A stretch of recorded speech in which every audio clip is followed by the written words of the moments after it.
नमस्कार दर्शक बंधु मु आपन को देखी गतकाली जो दुई जन निरीह जीवन चली जाइतला 316 नंबर जातीय राजपथ यही से जगह जोठी काली निर्मम भाव दुर्घटना होइतला।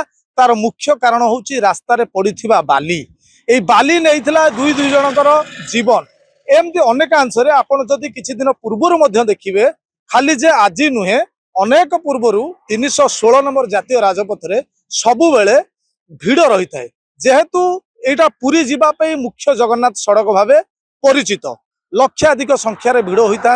वर्तमान नुआ वर्ष चली तेणुक खचाखच भिड़ रही प्रतिदिन पुलिस पेट्रोलिंग चली एनएच पेट्रोलिंग चली केमिति होउची कौन पाई होउची तार अनेक कारण रही। आम सह उपस्थित अच्छा सेठाकार जड़े कालीर प्रत्यक्षदर्शी एवं जड़े युव सामाजिक कर्मी भावे परिचित पचारिया कौन कौन सब कारण रही कहीं बारंबार पूरी जीवा रास्तार दुर्घटना घटुची।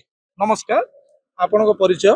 जय जगन्नाथ मनोरंजन परिडा न्यूज रूम को स्वागत। कहे कौन पे बारंबार ए रास्ता दुर्घटना घटुची? देखंतु 316 जातीय राजपथ वर्तमान पलटुची मरण जनता जहाँ कहले आपण ता संपूर्ण ठीक। प्रतिदिन घटुची दुर्घटना एवं दुर्घटनार कारण को आमे खोजिबा अपेक्षा अधिक खोजिबा दरकार एनएचए विभाग कहीं घटुचे एत दुर्घटना किंतु कौन परिस्थिति से एप्रति निगा रखुना।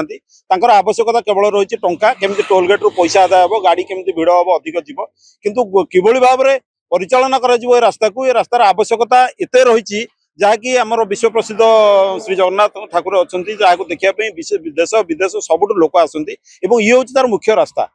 विभिन्न जगह कटिंग रही से कटिंग केवल भाव सुरक्षित भाव लोक जी से व्यवस्था ना किसी ब्लैक स्पॉट रही पुरी भुवनेश्वर भितर जहाँ सरकार चिन्हट कर जगह सबुदिन किभली भाव में एक ट्रैफिक व्यवस्था करा लोक किभली जीवा आसवा कारण स्कूल पिला जाती वयस्क लोक जाती से रास्ता किभली पारि से व्यवस्था ना। बाकी रहा जदि गाई षंड कुकुर किसी दुर्घटनाग्रस्त होकर रास्तार पड़ी रही सफा करा जाउनी सेप्रति नजर दि जाउनी। ओभरलोडिंग गाड़ी जाउची एवं बाली जो कार्य होउची चोरा बाली हो परमिशन बाली हो सी जाउची ओभरलोडिंग जाउची कौ समय बाली जीवा आवश्यक। यहाँ हूँ वीआईपी रोड एत बहुत राजनेता जाती बहुत बड़ बड़ ऑफिसर माने जाती टूरिस्ट माने जाती तेणु से किभली असुविधा हेनी से एनएचआई कौन निगा ना। ये जो दुर्घटना घटला ये दुर्घटना पे एनएचआई संपूर्ण दायी कारण एनएचआई जो पेट्रोलिंग गाड़ी रही आम जेहेतु स्थानीय बासिंदा आम देखुचे प्रति घंटे 1.5 घंटार पेट्रोलिंग गाड़ी जाऊँगी से दिन राति जदि बाली पड़ता दिन 11टा पर्यटन से बाली सफा है कहीं ताने से कौटी ना कौटी या देखी नजर अंदाज कर कौन भूक्षेप करना जहाद्वारा निरीह जीवन दीटा चलीगला।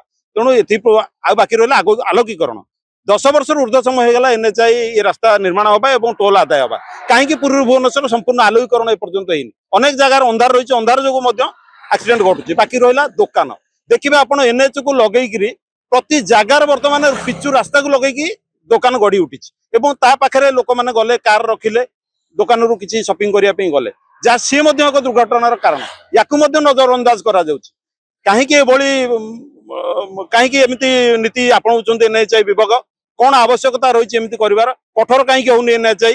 तेणु आम चाहूँ ये रास्ता को सुरक्षित करा जाऊ ये रास्तार जनजीवन किभली भाव में सुरक्षित जीवा आसिया करेंगे से व्यवस्था करूँ। निश्चित भाव में दर्शक बंधु राति पाहिले भक्त माने गड़ी जाती महाप्रभु को दर्शन करने यही रास्तार।